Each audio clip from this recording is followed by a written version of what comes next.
ನಮಸ್ಕಾರ ಸ್ನೇಹಿತರೆ, ಖಡಕ್ ಸ್ಟೋರಿಗೆ ಆತ್ಮೀಯ ಸ್ವಾಗತ. ನಮಸ್ಕಾರ ಸ್ನೇಹಿತರೆ, ಒಂದು ನಿಮಿಷ ನಿಲ್ಲಿ. ಇಂದು ನೀವು ತುಳಸಿ ಗಿಡಕ್ಕೆ ನೀರು ಹಾಕಿದ್ದೀರಾ? ಹಾಗಿದ್ದರೆ ಈ ವಿಡಿಯೋ ನೋಡುವುದು ನಿಮಗೆ ತುಂಬಾ ಮುಖ್ಯ.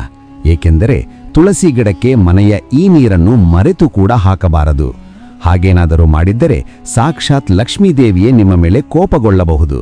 ಅಷ್ಟೇ ಅಲ್ಲ, ಮಹಿಳೆಯರು ತಪ್ಪಾಗಿಯೂ ಆ ನಿರ್ದಿಷ್ಟ ದಿನಗಳಲ್ಲಿ ತುಳಸಿಯನ್ನು ಮುಟ್ಟಬಾರದು. ಇಲ್ಲದಿದ್ದರೆ ಮನೆಯಲ್ಲಿ ಘೋರ ಅನರ್ಥವಾಗುವುದು ಖಂಡಿತ. ನಿಮ್ಮ ಮನೆಯಲ್ಲಿ ಹಣ ನಿಲ್ಲುತ್ತಿಲ್ಲವೇ ಅಥವಾ ಆರೋಗ್ಯ ಕೈಕೊಡುತ್ತಿದೆಯೇ? ಹಾಗಿದ್ದರೆ ನೀವು ತುಳಸಿಯನ್ನು ತಪ್ಪು ದಿಕ್ಕಿನಲ್ಲಿಟ್ಟಿರಬಹುದು. ಬನ್ನಿ, ನಿಮ್ಮ ಎಲ್ಲ ಸಮಸ್ಯೆಗಳಿಗೆ ತುಳಸಿ ಮಾತೆ ಹೇಗೆ ಪರಿಹಾರ ನೀಡಬಲ್ಲಳು ಮತ್ತು ನಾವು ಪಾಲಿಸಬೇಕಾದ ಕಠಿಣ ನಿಯಮಗಳೇನು ಎಂಬುದನ್ನು ಸಂಪೂರ್ಣವಾಗಿ ತಿಳಿಯೋಣ. ಸ್ನೇಹಿತರೆ, ಶಾಸ್ತ್ರಗಳ ಪ್ರಕಾರ ತುಳಸಿ ಕೇವಲ ಒಂದು ಗಿಡವಲ್ಲ, ಅವಳು ಸಾಕ್ಷಾತ್ ಮಹಾಲಕ್ಷ್ಮಿಯ ಸ್ವರೂಪ. ಎಲ್ಲಿ ತುಳಸಿ ಇರುತ್ತಾಳೋ ಅಲ್ಲಿ ಲಕ್ಷ್ಮಿ ಶಾಶ್ವತವಾಗಿ ನೆಲೆಸುತ್ತಾಳೆ. ಆದರೆ ಎಚ್ಚರ, ತುಳಸಿಯನ್ನು ಸರಿಯಾಗಿ ಪೂಜಿಸಿದ್ದರೆ ರಾಜಯೋಗ ಬರುತ್ತದೆ. ಅದೇ ತಪ್ಪು ಮಾಡಿದ್ದರೆ ಕಷ್ಟಗಳು ಬೆನ್ನೇರುತ್ತವೆ. ಇಂದಿನ ವಿಡಿಯೋದಲ್ಲಿ ತುಳಸಿ ಗಿಡದ ವಾಸ್ತು, ಮಹಿಳೆಯರು ಪಾಲಿಸಬೇಕಾದ ನಿಯಮಗಳು ಮತ್ತು ಅದೃಷ್ಟ ಬದಲಾಯಿಸುವ 15 ರಹಸ್ಯಗಳನ್ನು ನೋಡೋಣ. ನಿಮ್ಮ ಜೀವನದಲ್ಲಿ ಎಷ್ಟೇ ಪ್ರಯತ್ನಿಸಿದರೂ ಯಶಸ್ಸು ಸಿಗುತ್ತಿಲ್ಲವೇ? ಹಾಗಾದರೆ ಈ ಸಣ್ಣ ಕೆಲಸ ಮಾಡಿ.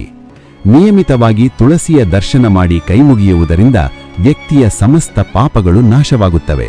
ಹೊಸ ಶಕ್ತಿ ನಿಮ್ಮಲ್ಲಿ ಸಂಚಲನವಾಗಿ ನೀವು ಹಿಡಿದ ಕೆಲಸದಲ್ಲಿ ಯಶಸ್ಸು ಸಿಗುತ್ತದೆ. ಬಡವನನ್ನು ರಾಜನನ್ನಾಗಿ ಮಾಡುವ ಶಕ್ತಿ ಯಾರಿಗಿದೆ ಗೊತ್ತೇ? ಅದು ನಮ್ಮ ತುಳಸಿ ಮಾತೆಗೆ. ಯಾರು ಶುದ್ಧ ಹೃದಯದಿಂದ ತುಳಸಿಯನ್ನು ಪೂಜಿಸುತ್ತಾರೋ ಅವರ ಬಡತನವನ್ನು ಲಕ್ಷ್ಮಿ ದೂರ ಮಾಡುತ್ತಾಳೆ. ಇದಕ್ಕೆ ಕೇವಲ ಭಕ್ತಿ ಸಾಕು. ನಿಮ್ಮ ಮನಸ್ಸಿನಲ್ಲಿ ಬಹುದಿನಗಳಿಂದ ಅಂದುಕೊಂಡ ಆಸೆ ಈಡೇರುತ್ತಿಲ್ಲವೇ?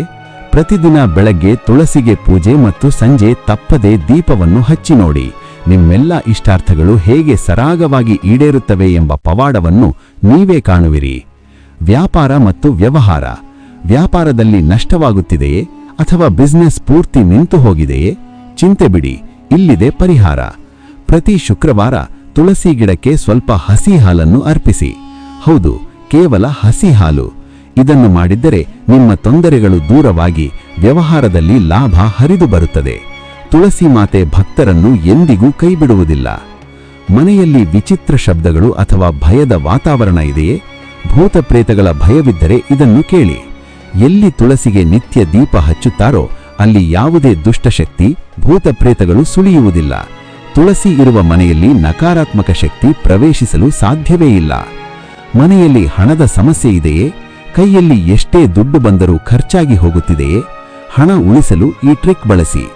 ಮನೆಯಲ್ಲಿ ಹಣದ ಕೊರತೆ ಕಂಡುಬಂದರೆ ತಕ್ಷಣವೇ ಒಂದು ಹೊಸ ತುಳಸಿ ಗಿಡವನ್ನು ಮನೆಗೆ ತನ್ನಿ ಮತ್ತು ನಿಯಮಿತವಾಗಿ ಪೂಜಿಸಿ. ಹಣದ ಹರಿವು ಹೇಗೆ ಹೆಚ್ಚಾಗುತ್ತದೆ ಎಂಬುದನ್ನು ಕಂಡು ನೀವೇ ಆಶ್ಚರ್ಯಪಡುತ್ತೀರಿ. ದೇವರ ಪೂಜೆಗೆ. ದೇವರಿಗೆ ನೈವೇದ್ಯ ಮಾಡಲು ಏನೂ ಇಲ್ಲವೇ? ಪರವಾಗಿಲ್ಲ, ವಿಷ್ಣುವಿಗೆ ಇದೊಂದಿದ್ದರೆ ಸಾಕು. ವಿಷ್ಣುವಿನ ಪೂಜೆಯಲ್ಲಿ ತುಳಸಿ ಎಲೆ ಕಡ್ಡಾಯ. ನೈವೇದ್ಯ ಇಲ್ಲದಿದ್ದರೂ ಪರವಾಗಿಲ್ಲ, ಒಂದು ತುಳಸಿ ಎಲೆ ಅರ್ಪಿಸಿದ್ದರೆ ಭಗವಂತ 100 ಪಟ್ಟು ಫಲ ನೀಡುತ್ತಾನೆ. ಆದರೆ ನೆನಪಿರಲಿ, ಗಣೇಶ ಮತ್ತು ಶಿವನ ಪೂಜೆಯಲ್ಲಿ ತುಳಸಿಯನ್ನು ಅಪ್ಪಿತಪ್ಪಿಯೂ ಬಳಸಬೇಡಿ. ಕೆಟ್ಟ ದೃಷ್ಟಿ ನಿವಾರಣೆ. ನಿಮ್ಮ ಮಗು ಪದೇ ಪದೇ ಅಳುತ್ತಿದೆಯೇ? ಯಾರದ್ದೋ ಕೆಟ್ಟ ಕಣ್ಣು ಬಿದ್ದಿರಬಹುದು. ಇದಕ್ಕೆ ಸರಳ ಪರಿಹಾರವೆಂದರೆ 7 ತುಳಸಿ ಎಲೆಗಳು ಮತ್ತು 7 ಕಾಳು ಮೆಣಸನ್ನು ಮುಷ್ಟಿಯಲ್ಲಿ ಹಿಡಿದು ಮಗುವಿನ ತಲೆಯಿಂದ ಪಾದದವರೆಗೆ 7 ಬಾರಿ ಗಡಿಯಾರದ ದಿಕ್ಕಿನಲ್ಲಿ ನಿವಾಳಿಸಿ ಅನಂತರ ಅದನ್ನು ಮನೆಯ ಹಿಂಭಾಗದಲ್ಲಿ ಹಾಕಿ. ಮಗುವಿನ ಮೇಲಿನ ದೃಷ್ಟಿದೋಷ ತಕ್ಷಣ ಮಾಯವಾಗುತ್ತದೆ. ಆರೋಗ್ಯ ಮತ್ತು ರೋಗ ನಿವಾರಣೆ. ಔಷಧಿ ತಿಂದರೂ ರೋಗ ಗುಣವಾಗುತ್ತಿಲ್ಲವೇ? ಹಾಗಾದರೆ ರಾತ್ರಿ ಮಲಗುವ ಮುನ್ನ ಈ ಸಣ್ಣ ಕೆಲಸ ಮಾಡಿ. ಸಂಜೆಯಾಗುವ ಮೊದಲೇ 4-5 ತುಳಸಿ ಎಲೆಗಳನ್ನು ತಂದು ನಿಮ್ಮ ದಿಂಬಿನ ಕೆಳಗಿಟ್ಟುಕೊಂಡು ಮಲಗಿ. ಬೆಳಗ್ಗೆ ಎದ್ದು ಆ ಎಲೆಗಳನ್ನು ಸ್ವಚ್ಛ ಮಾಡಿ ತಿನ್ನಿ. ಇದು ಎಂತಹ ಕಠಿಣ ರೋಗವನ್ನಾದರೂ ಬೇರು ಸಹಿತ ಕಿತ್ತು ಹಾಕುವ ಶಕ್ತಿ ಹೊಂದಿದೆ. ತುಳಸಿ ಮಾಲೆ. ಗ್ರಹದೋಷಗಳಿಂದ ಮುಕ್ತಿ ಬೇಕೇ? ಈ ಮಾಲೆ ಧರಿಸುವ ಮುನ್ನ ಎಚ್ಚರವಿರಲಿ. ತುಳಸಿ ಮಾಲೆ ಧರಿಸುವುದರಿಂದ ಬುಧ ಮತ್ತು ಗುರು ಗ್ರಹಗಳು ಬಲಗೊಳ್ಳುತ್ತವೆ. ಆದರೆ ಇದನ್ನು ಧರಿಸುವವರು ಈರುಳ್ಳಿ, ಬೆಳ್ಳುಳ್ಳಿ, ಮಾಂಸ ಮತ್ತು ಮದ್ಯವನ್ನು ಸಂಪೂರ್ಣವಾಗಿ ತ್ಯಜಿಸಬೇಕು. ಇಲ್ಲದಿದ್ದರೆ ವಿರುದ್ಧ ಪರಿಣಾಮ ಉಂಟಾಗಬಹುದು. ಕಾರ್ಯಸಿದ್ಧಿ. ಮುಟ್ಟಿದ್ದೆಲ್ಲ ಚಿನ್ನವಾಗಬೇಕೇ? ತುಳಸಿಯ ಬೇರಿನಲ್ಲಿದೆ ಆ ಶಕ್ತಿ. ತುಳಸಿ ಗಿಡದ ಒಣಗಿದ ಬೇರನ್ನು ಗಂಗಾಜಲದಿಂದ ತೊಳೆದು ಪೂಜಿಸಿ ಹಳದಿ ಬಟ್ಟೆಯಲ್ಲಿ ಕಟ್ಟಿ ನಿಮ್ಮ ಬಳಿ ಇಟ್ಟುಕೊಳ್ಳಿ. ನಿಮ್ಮ ಎಲ್ಲಾ ಕಾರ್ಯಗಳು ಯಶಸ್ವಿಯಾಗುವುದನ್ನು ಯಾರೂ ತಡೆಯಲು ಸಾಧ್ಯವಿಲ್ಲ. ತುಳಸಿ ವಿವಾಹ. ಜೀವನದಲ್ಲಿ ಅಡೆತಡೆಗಳು ಹೆಚ್ಚಾಗಿದ್ದರೆ ಏನು ಮಾಡಬೇಕು? ಶುದ್ಧ ಮನಸ್ಸಿನಿಂದ ಯಾರು ತುಳಸಿ ವಿವಾಹವನ್ನು ಮಾಡುತ್ತಾರೋ ಅವರ ಎಲ್ಲಾ ಕೆಟ್ಟ ಕರ್ಮಗಳು ಮತ್ತು ಪಾಪಗಳು ತೊಳೆದು ಹೋಗುತ್ತವೆ. ನಿಮ್ಮ ಮನೆಯಲ್ಲಿ ಜಗಳಗಳು ಹಾಗೂ ಅಶಾಂತಿ ಹೆಚ್ಚಾಗಿದೆಯೇ? ತುಳಸಿ ಗಿಡ ತಪ್ಪು ದಿಕ್ಕಿನಲ್ಲಿರಬಹುದು. ವಾಸ್ತುಶಾಸ್ತ್ರದ ಪ್ರಕಾರ ತುಳಸಿಯನ್ನು ಯಾವಾಗಲೂ ಉತ್ತರ, ಈಶಾನ್ಯ ಅಥವಾ ಪೂರ್ವ ದಿಕ್ಕಿನಲ್ಲಿ ನೆಡಬೇಕು. ದಕ್ಷಿಣ ದಿಕ್ಕಿನಲ್ಲಿ ಅಪ್ಪಿತಪ್ಪಿಯೂ ಇಡಬೇಡಿ, ಇದು ಯಮರಾಜನ ದಿಕ್ಕು. ಆದರೆ ಕೃಷ್ಣ ತುಳಸಿ ಅಂದರೆ ಶ್ಯಾಮ ತುಳಸಿ ಇದ್ದರೆ ಮಾತ್ರ ದಕ್ಷಿಣದಲ್ಲಿ ಇಡಬಹುದು. ಇದು ವಾಸ್ತುದೋಷ ನಿವಾರಿಸುತ್ತದೆ. ತುಳಸಿಯನ್ನು ಮನೆಯ ಮಹಡಿ ಮೇಲೆ ಅಂದರೆ ಟೆರ್ರೆಸ್ ಮೇಲೆ ಇಟ್ಟಿದ್ದೀರಾ? ಹಾಗಾದರೆ ಈ ಅಪಾಯ ಕಾದಿದೆ.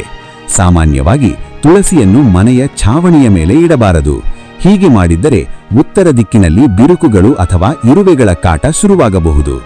ಒಂದು ವೇಳೆ ಜಾಗವಿಲ್ಲದೆ ಮಹಡಿ ಮೇಲೆ ಇಡುವುದಾದರೆ ತುಳಸಿಯ ಜೊತೆ ಒಂದು ಬಾಳೆ ಗಿಡವನ್ನು ನೆಟ್ಟು ಎರಡನ್ನೂ ದಾರದಿಂದ ಕಟ್ಟಬೇಕು.